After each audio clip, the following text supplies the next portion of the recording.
Hello everyone, आज हम बात करने जा रहे हैं अपने नेक्स्ट मेथड कानीज़ मेथड की।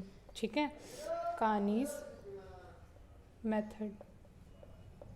देखिए, अभी तक हम लोग डिस्कस कर चुके हैं, पोर्टल मेथड हमने डिस्कस कर चुके हैं। ठीक है, दूसरा हम कैंटिलीवर मेथड यहाँ पर डिस्कस कर चुके हैं। ठीक है, कैंटिलीवर मेथड।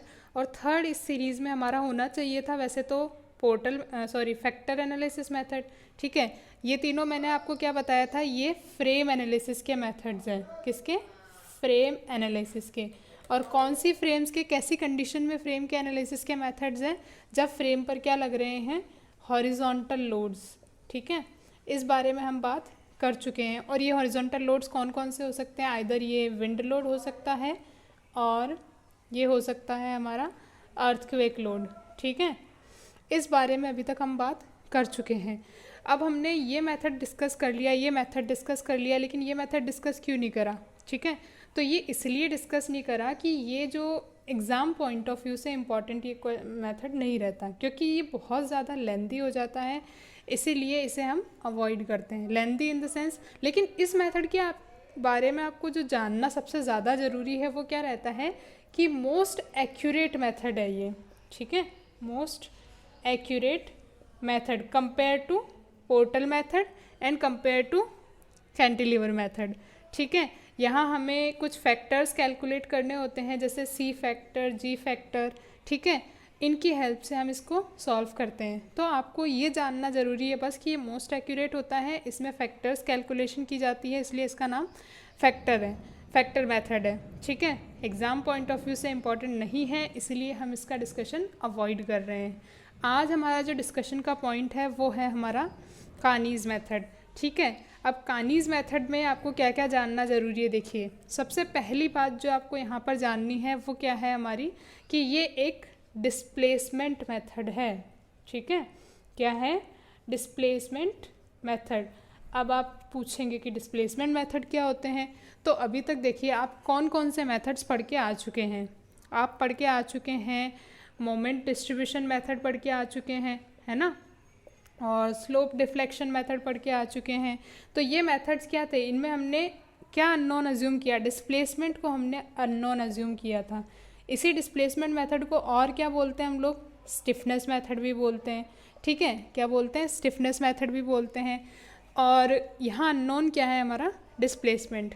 एक और चीज़ जो यहाँ पर आपको जनरली पूछ ली जाए तो ये हम तब यूज़ करते हैं जब हमारी जो काइनेमेटिक इंडिटर्मिनेसी है वो हमारी डायनेमिक इंडिटर्मिनेसी से कम हो। ठीक है, तो ये तो हमारी जनरल बात हो गई डिस्प्लेसमेंट मेथड के, कानीज़ मेथड के बारे में। ठीक है, अब इसको समझने के लिए हम लोग क्या करेंगे ना, हम एक न्यूमेरिकल का यूज़ करेंगे। ठीक है, क्योंकि अल्टीमेटली एग्ज़ाम में आपको वही पूछा जाना है। न्यूमेरिकल करते करते ही हम समझ लेंगे कि इसमें जो काम आ रही है चीज़ें उनका क्या सिग्निफिकेंस है, कैसे उनको कैलकुलेट करते हैं। अगर यहाँ पर फिक्स्ड की जगह हिंज एंड होता तो हम किस तरीके से कैलकुलेट करते। ठीक है, तो कुछ स्टेप्स लगेंगे आपको। देखिए, 3 स्पान बीम एक दे रखी है, कंटिन्यूस बीम दे रखी है। ठीक है, 3 स्पान कंटिन्यूस बीम है हमारे पास। फर्स्ट स्पान पे यूडीएल लग रहा है 2 किलो न्यूटन का, और इसकी जो मोमेंट ऑफ इनर्शिया है वो आई है, और 6 मीटर इसका स्पान है। दूसरा स्पान BC स्पान देखा जाए तो इसकी मोमेंट ऑफ इनर्शिया 2 आई है, एंड यहाँ पर अनसिमेट्रिकल लोडिंग लग रही है, पॉइंट लोड लग रहा है, 5 मीटर का स्पान है। ठीक है, दूसरा थर्ड जो हमारा स्पान है CD, वहाँ पर हमारी सेंट्रल लोडिंग लग रही है 8 किलो न्यूटन की। ठीक है, तो हमारे देखिए स्टेप्स क्या रहते हैं यहाँ पर। स्टेप 1 जो हमारा रहता है इस मेथड में वो हमारा रहता है डिटर्मिनेशन ऑफ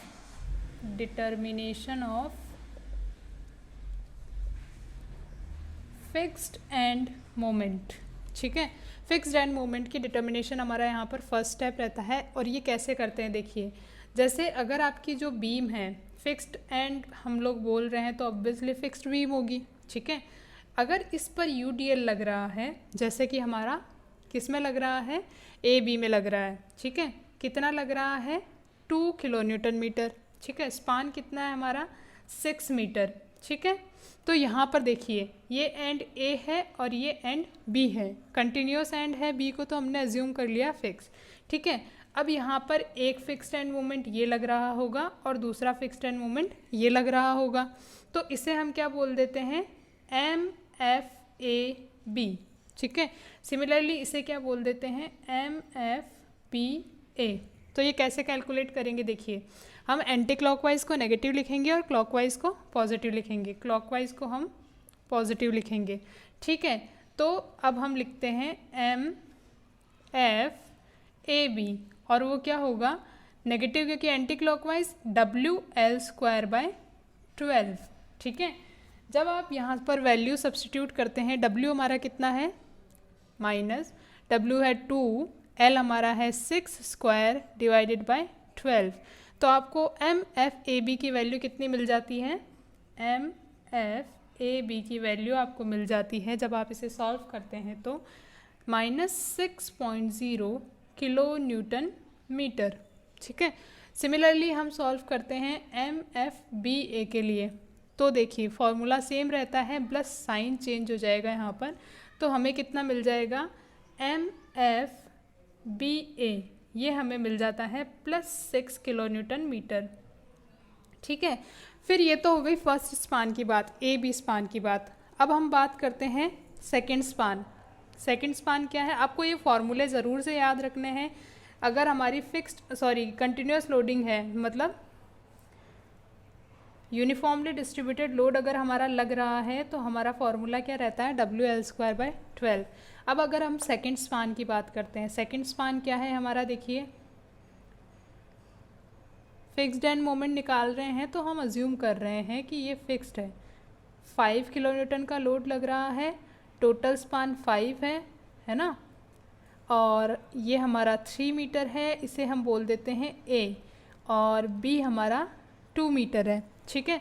ये हमारा B पॉइंट है और ये C पॉइंट है, तो यहाँ पर क्या लग रहा होगा, MFBC, वो कितना हो जाएगा, देखिए नेगेटिव क्योंकि एंटी क्लॉकवाइज, WAB²/L², ठीक है।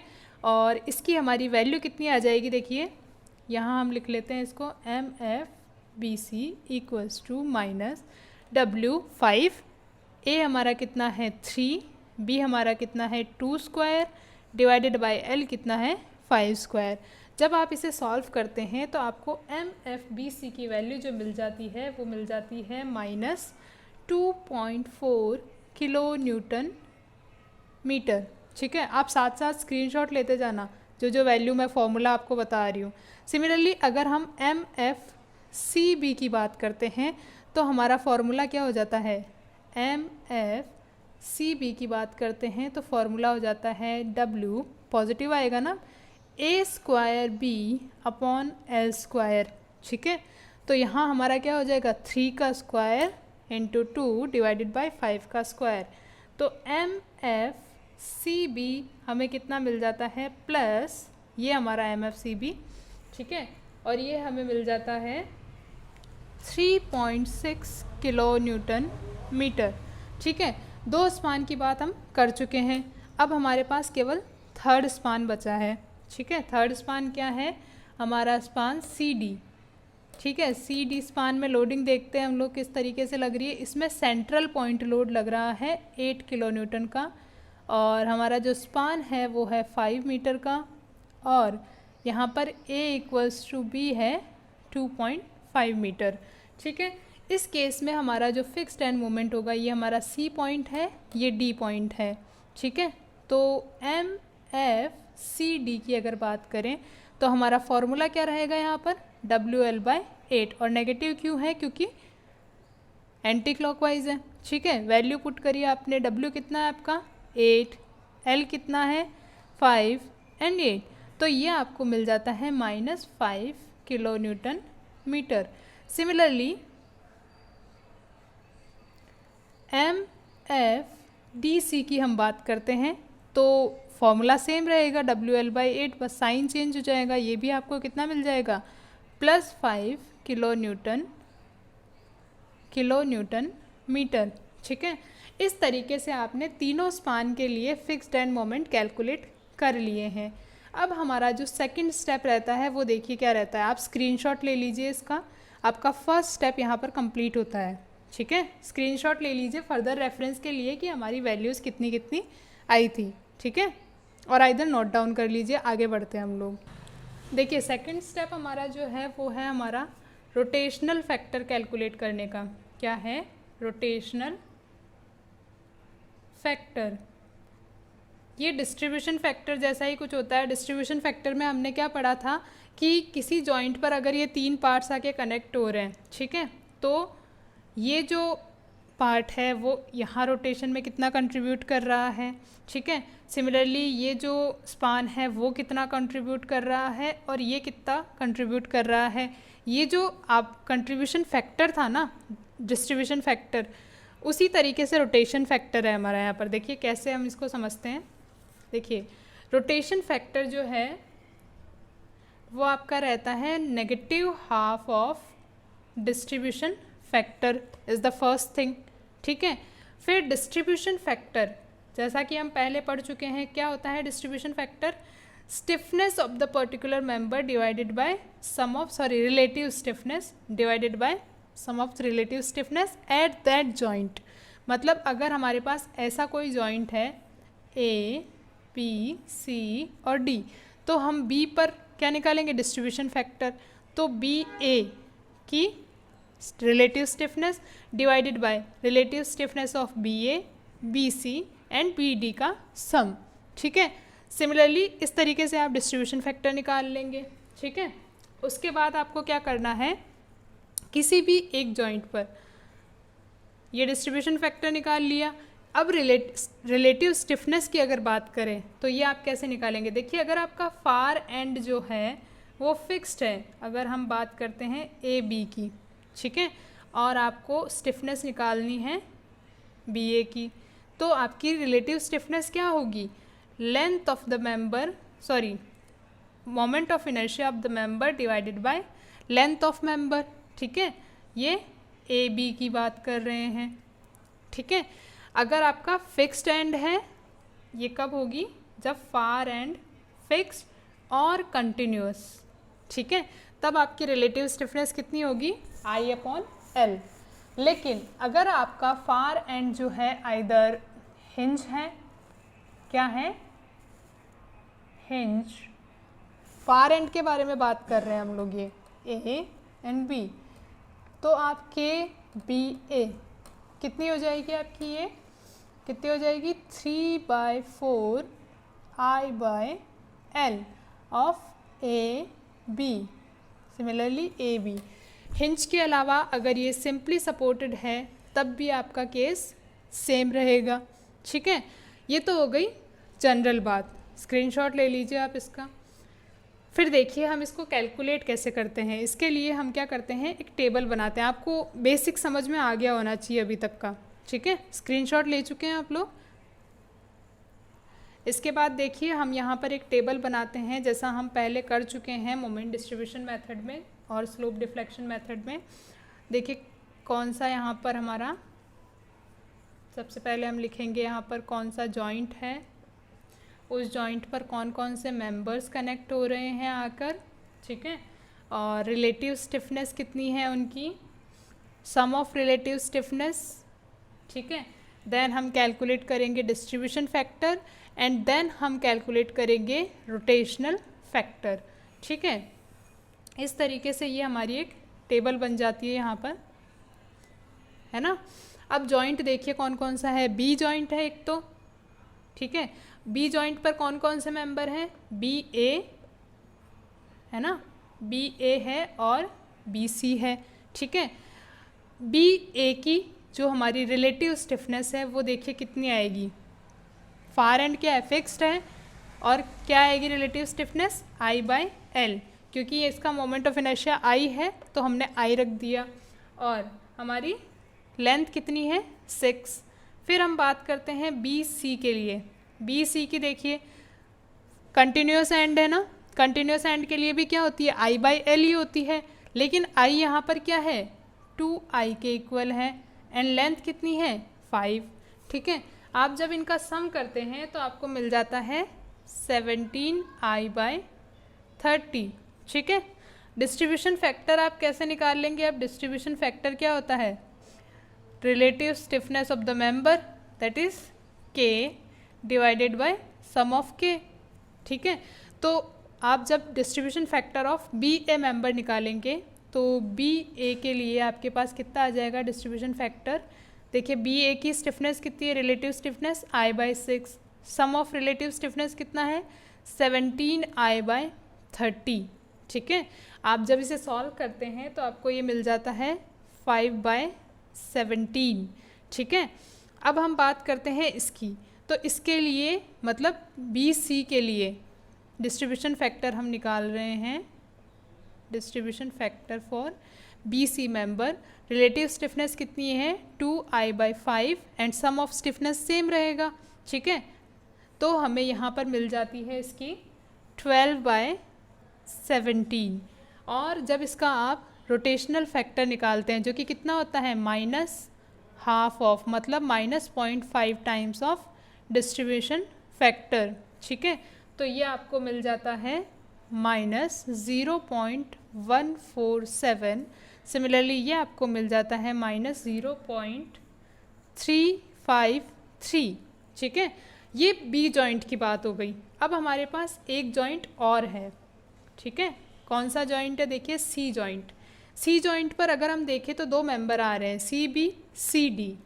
देखिए C B C D, C B के लिए सेम रहेगा, कंटिन्यूस एंड है और मोमेंट ऑफ इनर्शिया ट्वाइस है। ठीक है, इसके लिए सी डी के लिए देखिए क्या रहेगा I/L रहेगा। तो ये हो गया। सम ऑफ रिलेटिव स्टिफनेस कितना आ जाएगा यहाँ पर हमारा 3i/5।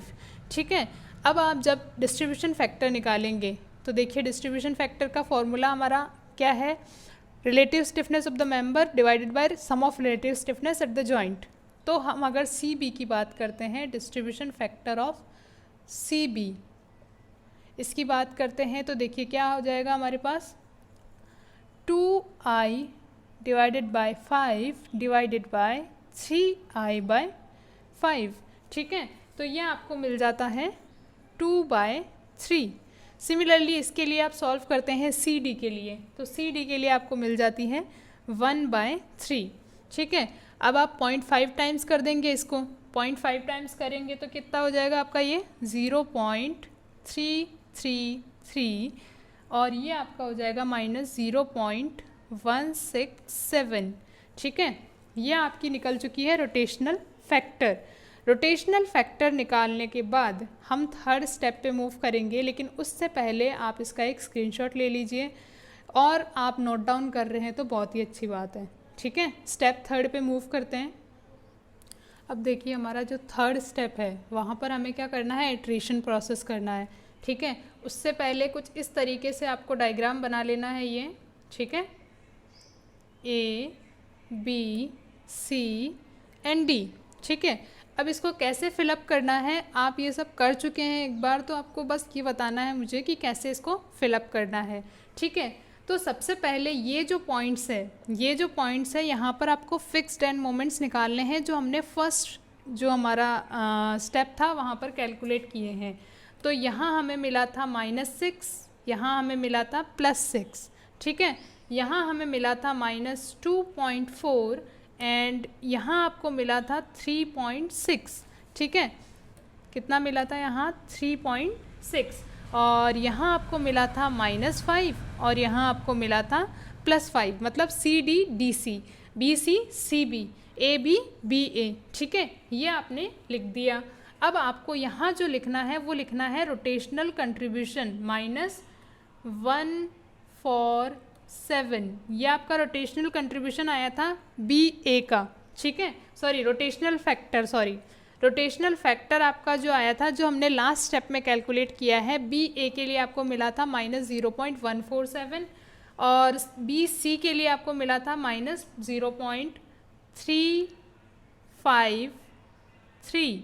ठीक है, और सिमिलरली यहाँ पर आपको मिला था 333 और यहाँ पर आपको मिला था 0.167।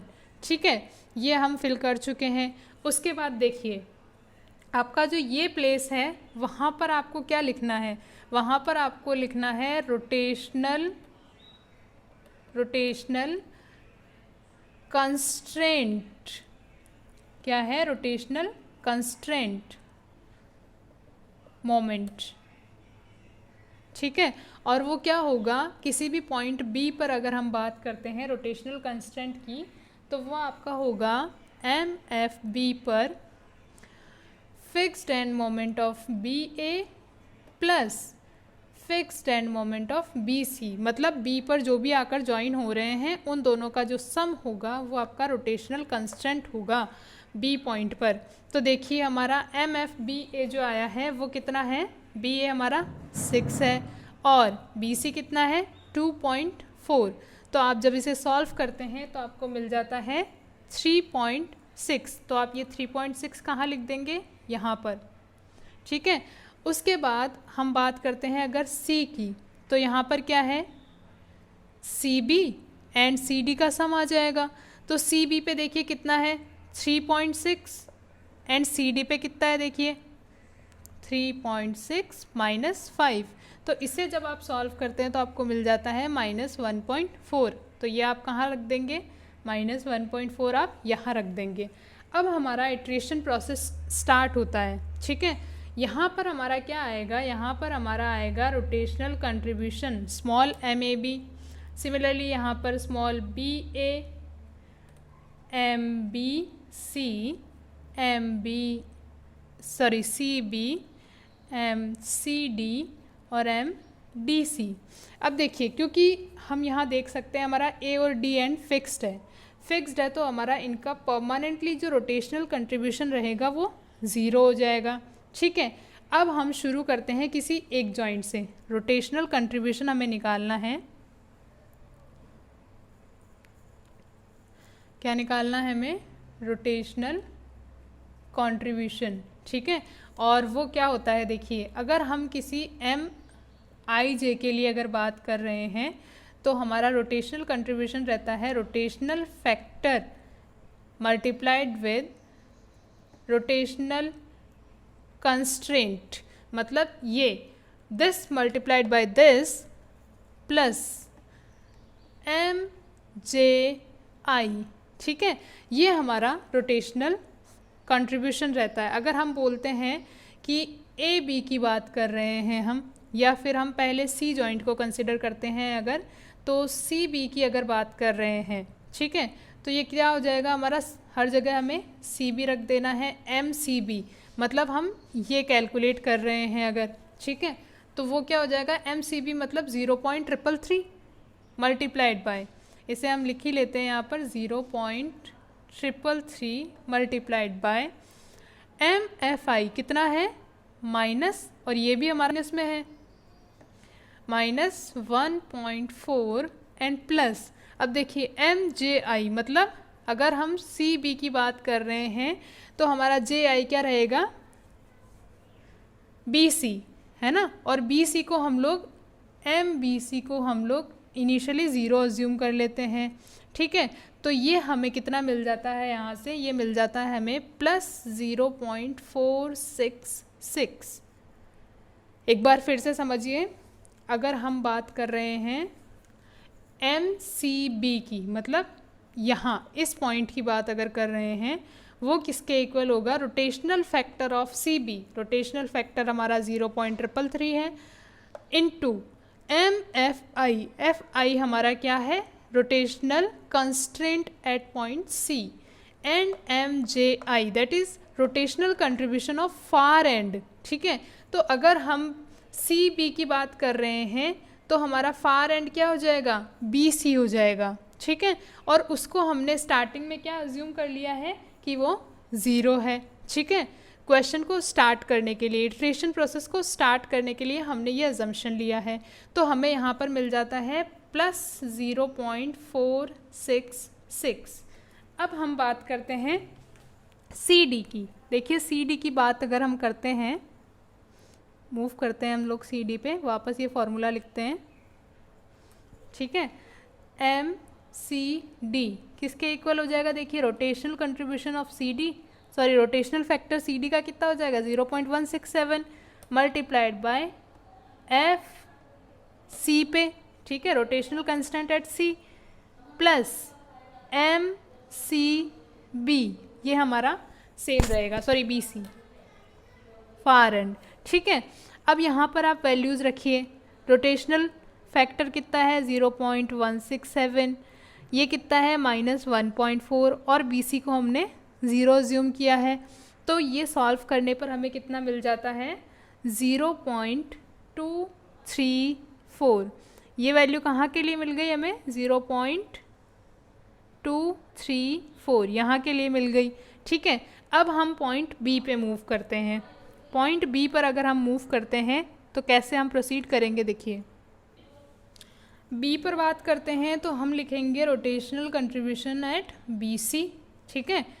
तो ये बी सी का रोटेशनल फैक्टर मतलब 0.353, ठीक है, और ये क्या आ जाएगा rotational constant at B plus M C B.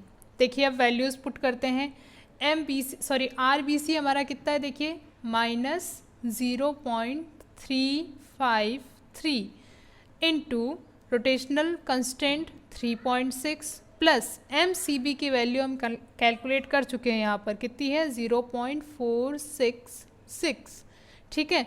इससे जब आप सॉल्व करते हैं तो आपको मिल जाता है -1.435।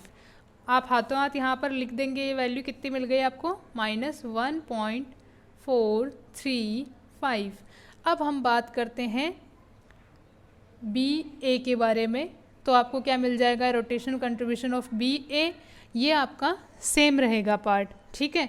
तो यहाँ पर चेंज क्या होगा, बस ये पार्ट चेंज हो जाएगा, ठीक है। आपका अब रोटेशनल कंट्रीब्यूशन कितना है, देखिए 147, 0.147। जब आप इसे मल्टीप्लाई करके सॉल्व करते हैं तो आपको ये मिल जाता है -0.598। ये क्या मिल गया आपको यहाँ पर -0.598। ये हमारा साइकिल 1 कंप्लीट हो गया, ठीक है। हमें सारे जगह पे एक एक वैल्यू मिल गई। अब हम साइकिल 2 पे मूव करते हैं, तो हम वापस बात करते हैं सी पॉइंट पर। साइकिल 2 की बात करते हैं, वापस सी से स्टार्ट करते हैं, ठीक है। अब आपको थोड़ा बहुत समझ में आ रहा होगा, है ना। हम साइकिल 2 पे मूव कर रहे हैं, साइकिल 1 हमारा कंप्लीट हो चुका है। अगर हम बात करें सी बी की तो rotational contribution of C B आ जाएगा, एंड ये rotational constant at point C आएगा, सॉरी, एंड ये हमारा आ जाएगा बी सी, ठीक है। तो आप यहाँ पर वैल्यूज सब्सटीट्यूट कीजिए, देखिए ये कितना है सी बी की वैल्यू रोटेशनल कंट्रीब्यूशन 0.333, एंड क्योंकि नेगेटिव है negative equals two multiplied by -1.4 plus, अब देखिए आपके पास यहाँ पर वैल्यू है एम बी सी की, कितनी है -1.435, ठीक है। आप इसे सॉल्व कीजिए तो आपको वैल्यू मिल जाती है यहाँ पर +0.944, ठीक है। तो आप यहाँ सब्सटीट्यूट कर दीजिए इसको 0.944। अब आपको क्या करना है, देखिए अब अगर हम बात करते हैं सी डी के लिए, ठीक है, सी डी के लिए, तो आपकी केवल ये वैल्यू चेंज हो रही है, एक जॉइंट पर केवल आपको रोटेशनल फैक्टर चेंज करना है। यहाँ पर हम क्या चेंज कर देंगे 0.167, ठीक है। अब आप इसे सॉल्व करिए, अंदर का ब्रैकेट आपका अनचेंज रहेगा किसी एक जॉइंट के लिए, ठीक है। तो ये वैल्यू आपको मिल जाती है 0.473, यहाँ आप लिख देंगे 0.473, ठीक है। अब साइकिल 2 में ही हम मूव कर जाते हैं बी जॉइंट पर। बी जॉइंट पर अगर आप मूव कर जाएंगे, अब हम बात कर रहे हैं बी सी की, तो rotational contribution of B C आ जाएगा यहाँ पर बी पॉइंट पर कितना रोटेशनल कांस्टेंट है, एंड यहाँ पर आपको मिल जाएगा क्या सी बी, ठीक है।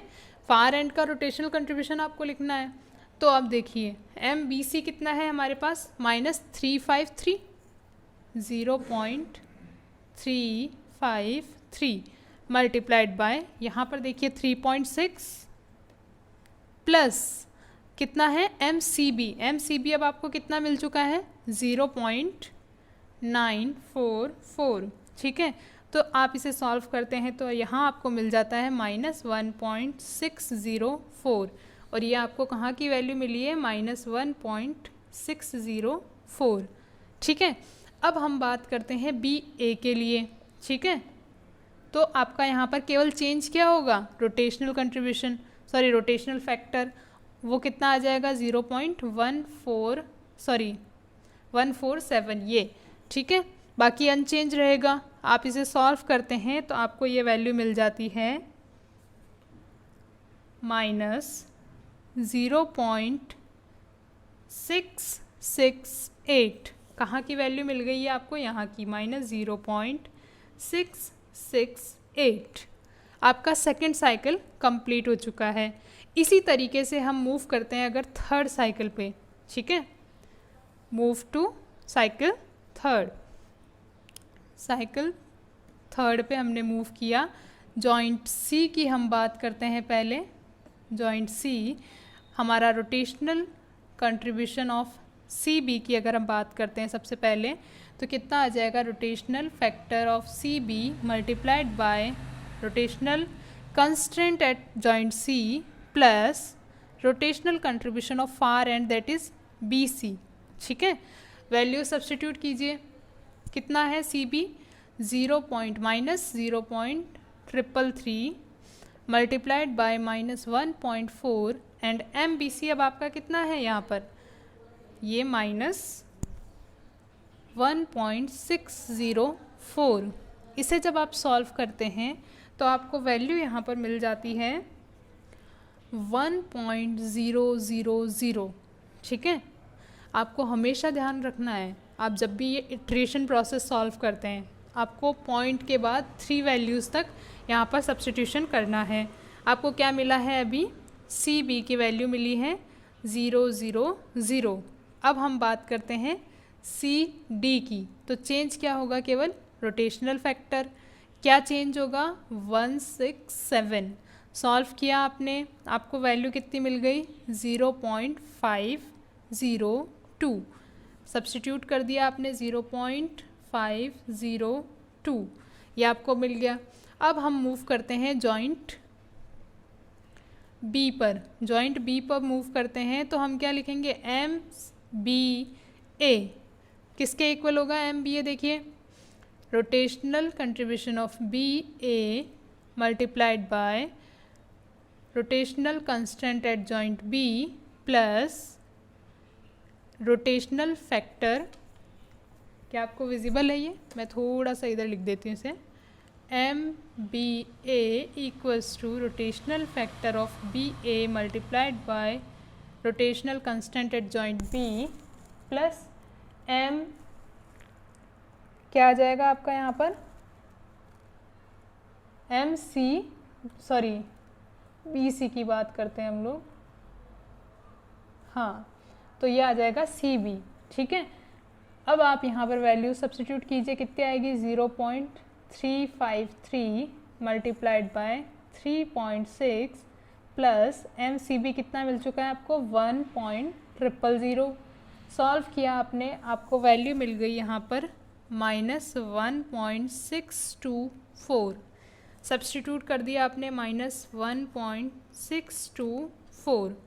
अब आप क्या करते हैं, अब आप बी ए के बारे में बात करते हैं तो यहाँ पर क्या चेंज हो जाएगा, केवल ये 2 चीज़ें आपको चेंज करनी है। ये वैल्यू आपकी कितनी आ जाएगी 0.147। सॉल्व किया आपने तो आपको मिल जाता है ये 0.676 और माइनस का यहाँ आपने सब्स्टिट्यूट कर दिया इसको 0.676, तो आपके 3 साइकिल कंप्लीट हो चुके हैं। इसी तरीके से जब आप 4th साइकिल करते हैं, 4th साइकिल, तो आपको ये जो वैल्यूज़ मिल जाती है वो मैं आपको डायरेक्टली यहाँ पर दे रही हूँ। ये वैल्यू आपको मिल जाती है +1 पॉइंट, थोड़ा बहुत ज़्यादा टाइम कंज्यूमिंग हो जाएगा, तो आप इसको एज इट इज़ सॉल्व करेंगे तो आपको ये वैल्यूज़ मिल जाएंगी 0.505 and then here we are getting 1.626 and then here we are getting -0.677। अब आपके दिमाग में एक चीज़ आ रही होगी कि ये हमें करना कब तक है, ठीक है, वो चीज़ भी अभी क्लियर हो जाएगी। देखिए ये हमारा साइकिल 1 था, cycle 2, cycle 3, cycle 4 and cycle 5 में जब हम बात करते हैं तो हमें ये वैल्यू मिल जाती है -0.677 और ये वैल्यू हमें मिल जाती है -1.627 एंड ये वैल्यू हमें मिल जाती है सी डी की वैल्यू, ये हमें ये 1.008 मिल जाती है और ये हमें मिल जाती है +0.505। तो अगर आप यहाँ पर देखेंगे तो देखिए आपकी वैल्यूज़ जो है 2 पॉइंट्स तक क्या हो रही है, रिपीट हो रही है। 0.67, 67, 67, 1.62, 1.62, 1.62। यहाँ भी आप देखेंगे तो 1.00, 1.007, 1.008। सिमिलरली यहाँ पर 0.50, 50, 50। तो जब आपको ये रिपीटेशन मिलने लग जाए, मतलब सेम वैल्यूज़ आपको मिलने लग जाए साइकिल में, तब आप क्या करेंगे, इस साइकिल प्रोसेस को टर्मिनेट कर देंगे, ठीक है। ये यहाँ तक हम कंप्लीट कर चुके हैं। अब हमें आगे मूव करना है 4th स्टेप में। इटरेशन प्रोसेस हमारा यहाँ पर कंप्लीट होता है। आप स्क्रीनशॉट ले लीजिए इसका और आइदर नोट डाउन कर रहे हैं तो बहुत ही अच्छी बात है, ठीक है। नेक्स्ट स्टेप पे मूव करते हैं। देखिए ये हम कर चुके हैं अभी तक 4th स्टेप, जो हमारा 3rd स्टेप जिसमें हमने इटरेशन किया था, वहाँ से हमें फाइनल जो रोटेशनल कंट्रीब्यूशन है MBA, मतलब BA का MAB में कंट्रीब्यूशन कितना है, फिर BC हम लोग कैलकुलेट कर चुके हैं, MBC मतलब जो हमारे पास फाइनल वैल्यूज़ आई थी वो हमने नोट डाउन कर ली। अब हमारा जो लास्ट स्टेप रहता है वो हमारा रहता है computation of final moment at joint, ठीक है। अब इसके लिए हमारा जो फार्मूला रहता है फाइनल मोमेंट के लिए, ये फार्मूला आप इस फॉर्म में पढ़ चुके हैं। देखिए MFAB + 2EI/L 2θA + θB, ऐसा कुछ फॉर्मूला आप पढ़ चुके हैं। कानीज मेथड में उसको हमने मॉडिफाई किया है इस फॉर्म में, ठीक है। तो अब हमें क्या करना है, सिर्फ इस जो फॉर्मूले में है हमें वैल्यू सब्स्टिट्यूट करनी है। तो अगर हम सबसे पहले बात करते हैं MAB फाइनल मोमेंट की, ठीक है, तो हमारा MFAB यहाँ पर जो आया था वो आया था -6, ठीक है। फिर हम बात करें अगर MAB की 2AB की, तो ट्वाइस AB कितना था हमारा 0 था यहाँ पर, है ना, प्लस BA की अगर बात करें तो वो हमें कितना मिल गया -0.677। इसे जब आप कैलकुलेट करते हैं तो ये आपको मिल जाता है -6.677 किलो न्यूटन मीटर, ठीक है। सिमिलरली हमें MBA कैलकुलेट करते हैं तो ये +6 था, प्लस 2 MBA आएगा अब यहाँ पर, ठीक है, और उसकी वैल्यू कितनी थी, ट्वाइस हम करेंगे इसका तो हमें मिल जाता है ये -0.677 प्लस AB 0 इक्वल्स टू, ये हम सॉल्व करते तो हमें मिल जाता है 4.646। सिमिलरली अगर हम बात करते हैं MBC की तो हमें कितना मिल जाएगा, देखिए यहाँ क्या लिखेंगे MFBC plus twice of MBC plus MCB, है ना। यहाँ पर आप वैल्यू सब्स्टिट्यूट करेंगे। MFBC की वैल्यू कितनी है हमारी, देखिए MFBC की वैल्यू हमें मिली थी -2.4, ठीक है, और MBC की वैल्यू हमें कितनी मिल चुकी है -1.627, और CB की वैल्यू देखिए कितनी मिल चुकी है हमें 1.008। सॉल्व करते हैं आप तो आपको यहाँ मिल जाता है -4.646 और सबके साथ किलो न्यूटन मीटर है, ठीक है। वैसे ही हम बात करते हैं MCD की, ठीक है, BC की बात हो गई, CB की बात कर लेते हैं हम लोग पहले, CB की। तो MFCB कितना मिला था हमें, ये हमें मिला था +3.6, ठीक है, प्लस ट्वाइस ऑफ, अगर हम MFCB की बात कर रहे हैं, CB हमें कितना मिल चुका है 1.008, वो भी पॉजिटिव है, प्लस हमें मिल चुका है ये -1.627। जब आप इसे सॉल्व करते हैं तो आपको मिलता है +3.989 किलो न्यूटन मीटर में, ठीक है।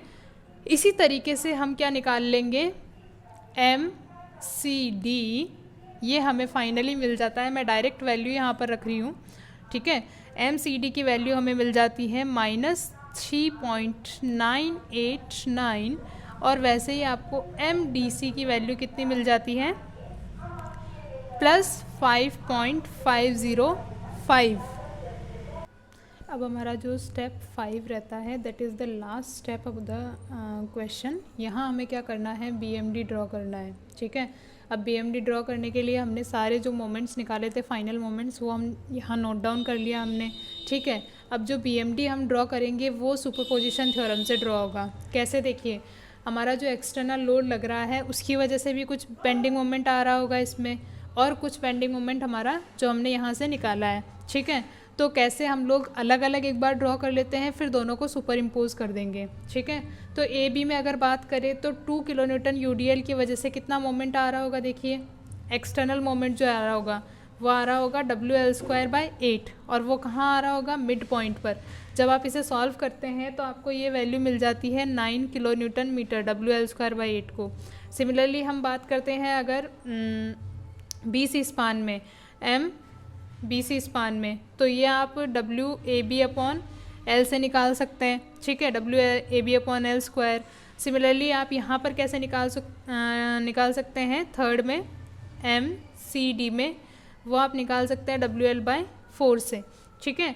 तो आप जब ये वैल्यूज़ कैलकुलेट करेंगे तो देखिए आपको ये चीज़ें तो पहले से ही पता है, सोम में पढ़ चुके हैं, थर्ड सेमेस्टर में हम ये चीज़ पढ़ चुके हैं, तो आई थिंक आपको इसकी अंडरस्टैंडिंग होनी चाहिए, ठीक है। तो हमारा जब UDL होता है तो हमारा जो डिस्ट्रीब्यूशन आता है वो पैराबोलिक डिस्ट्रीब्यूशन आता है, और यहाँ हमारा आ रहा है 9 किलो न्यूटन मीटर, ठीक है। सबसे पहले एक्सटर्नल लोड्स की वजह से हम ड्रॉ कर रहे हैं 9 kilo newton metre, hope so आपको विजिबल होगा, ठीक है। फिर हम बात करते हैं इस लोड की वजह से, इस लोड की वजह से एंड इस लोड की वजह से। इसको जब हम कैलकुलेट करते हैं, देखो पॉइंट लोड अगर लग रहा है तो हमारा ट्रायंगुलर डिस्ट्रीब्यूशन रहता है BMD में, ठीक है। ये वैल्यू आप कैलकुलेट करते हैं तो आपको ये मिलती है 6 किलो न्यूटन मीटर। कितनी मिलती है, 6 किलो न्यूटन मीटर। सिमिलरली आप जब इसके लिए कैलकुलेशन करते हैं तो आपको ये मिलती है 10 किलो न्यूटन मीटर, ठीक है। ये आप पढ़ चुके हैं पहले, तो आई डोंट थिंक कि इसको एक्सप्लेन करने की रिक्वायरमेंट है, ठीक है। फिर हम जो ये निकाल चुके हैं मोमेंट, इनके लिए हम जब ड्रॉ करते हैं तो अब देखिए यहाँ हमने मोमेंट कैलकुलेट किया है। जब हम बेंडिंग मोमेंट की बात करते हैं और मोमेंट की बात करते हैं तो साइन जो हमारा रहता है उसमें कैसे वेरिएशन होता है। देखो मोमेंट जब हम लोग बोलते हैं तो हम क्लॉकवाइज या एंटी क्लॉकवाइज के बेसिस पर बोलते हैं। बेंडिंग मोमेंट की डायरेक्शन हम लोग लेते हैं हॉगिंग और सैगिंग के अकॉर्डिंग, ठीक है। तो हम यहाँ पर क्लॉकवाइज को पॉजिटिव अज्यूम करते हैं और एंटी क्लॉकवाइज को नेगेटिव, ठीक है। तो देखिए अगर AB की हम बात कर रहे हैं तो हमने क्या किया, अपने पेन को A पॉइंट पर रखा और उसको एंटी क्लॉकवाइज डायरेक्शन में रोटेशन दिया, तो हमारा किस तरफ आ रहा है, ये 6.667 जो है हमारा वो कुछ यहाँ पर आ रहा है, ठीक है। अब B पॉइंट पर अगर आप बात करते हैं, BA की अगर बात करते हैं तो हम क्या करते हैं, निब को हम B पर रखते हैं और इसको रोटेशन देते हैं, क्योंकि पॉजिटिव है क्लॉकवाइज तो ये भी ऊपर की तरफ आ रहा है, तो ये हमारा आ जाएगा 4.646। सिमिलरली अगर BC की बात करते हैं तो हमने निब को B पर रखा और एंटी क्लॉकवाइज रोटेशन दिया क्योंकि नेगेटिव है, ठीक है। होप सो आपको साइन कन्वेंशन समझ में आ रहा होगा। तो ये इस तरीके से हमारा कुछ बन जाता है, ठीक है। जो हमारा ये स्लोप चेंज है, अलग अलग है स्लोप, है ना। अब देखिए ये दोनों बेंडिंग मोमेंट हमें मिल गए। यहाँ पर कितना है, यहाँ पर 3.3989 है, यहाँ पर 5.505 है, और यहाँ पर 4.646 है, और यहाँ पर कितना है 6.677। अब आप इन दोनों को कंबाइन करते हैं तो आपको कुछ इस तरीके का वेरिएशन मिल जाता है। देखिए